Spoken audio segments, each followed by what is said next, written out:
My viewers and friends, আমি Hooghly Galaxy news থেকে বলছি। আগামী দিন পশ্চিমবঙ্গের জন্য কি ভয়ঙ্কর দিন অপেক্ষা করছে। আমাদের সন্তান, আমাদের জেনারেশন কোথায় থাকবে জানি না।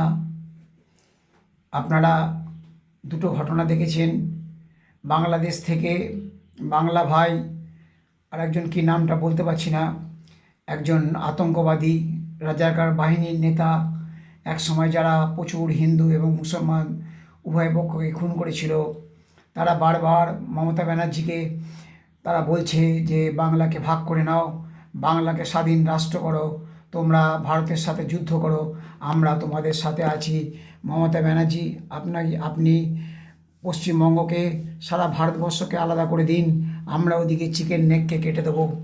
সেই জন্যে আমি সমস্ত আমার প্রিয় বন্ধু ও ভিউয়ার্স সকলকে বলছি, তারা আগামী দিনে কিন্তু আমরা যদি সতর্ক না হই, আমরা যদি প্রস্তুত না হই, তাহলে কিন্তু আমাদের সন্তানরা কিন্তু তাহলে এখানে সুখে থাকতে পারবে না।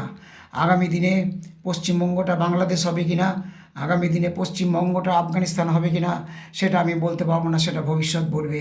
কিন্তু বারবার আমি জানি না মমতা ব্যানার্জিকে কেন ওরা আমন্ত্রণ জানাচ্ছে।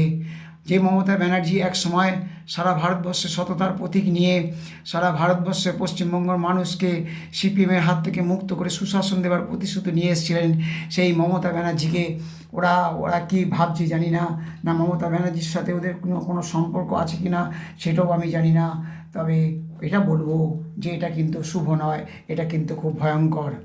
আমি জানি না আগামী দিনে পশ্চিমবঙ্গ এই জামাতিদের রাজত্ব হবে কি না, আগামী দিনে পশ্চিমবঙ্গ তালিবান হবে কি না। কারণ আপনারা দেখেছেন কয়েকদিন আগে ডায়মন্ড হারবারে যেখানে বিচার ব্যবস্থা, বিচারকরাই কাঁদছে, বিচারকরাই তারা ভয়ে পালিয়ে যাচ্ছে, বিচারকরাই আতঙ্কিত, বিচারকরাই তারা সুষ্ঠুভাবে বিচার ব্যবস্থা করতে পারছে না। কারণ আপনারা জানেন ডায়মন্ড হারবারে কি ভয়ানক পরিস্থিতি। ডায়মন্ড হারবারে রোহিঙ্গা ছেয়ে গেছে, সমস্ত অবৈধ বাংলাদেশি মুসলমানরা ছেয়ে গেছে। সেইখানে তারা বিচার ব্যবস্থাকে প্রভাবিত করার চেষ্টা করছে, জানে এখানে কোনো যদি বিচার ব্যবস্থা না থাকে, এখানে যদি কোনো রাজনৈতিক হস্তক্ষেপ না থাকে, তাহলে আমরা একছত্র অধিপত্য কায়েম করব এবং আস্তে আস্তে এখানে আমাদের যে পরিকল্পনা ইসলামিক স্টেট, তার প্রথম পদক্ষেপ আমরা গ্রহণ করতে পারবো। আপনারা জানেন কাকদ্বীপ, খানাকুল, বাসন্তীতে ওখানে হিন্দুরা এখন সুষ্ঠুভাবে বসবাস করতে পারছে না, তাদের ভয়ে রাত্রিবেলা পাহাড় দিতে হচ্ছে। কারণ যে কোনো সময় যে কোনো দিন তারা আক্রান্ত হতে পারে। তারা তো ভোট দিতেই পারে না, তারা ভোটের কথা ভুলে যান। তারা এখন তাদের মেয়ে বা তাদের পরিবার নিয়ে তারা ওখানে শান্তিতে বসবাস করতে পারছে না, তাদের মেয়েদের স্বাধীনতাও সব ভুলে যান আপনারা। যাই হোক, আমাদের সকলকে আমি বলছি, আপনারা সতর্ক হন, আপনারা ঐক্যবদ্ধ হন, আপনারা সংঘবদ্ধ হন।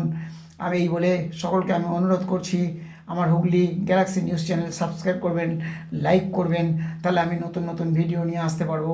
সকলকে আমার আপনার বিনীত আবেদন। এই বলে আমি আমার বক্তব্য শেষ করলাম।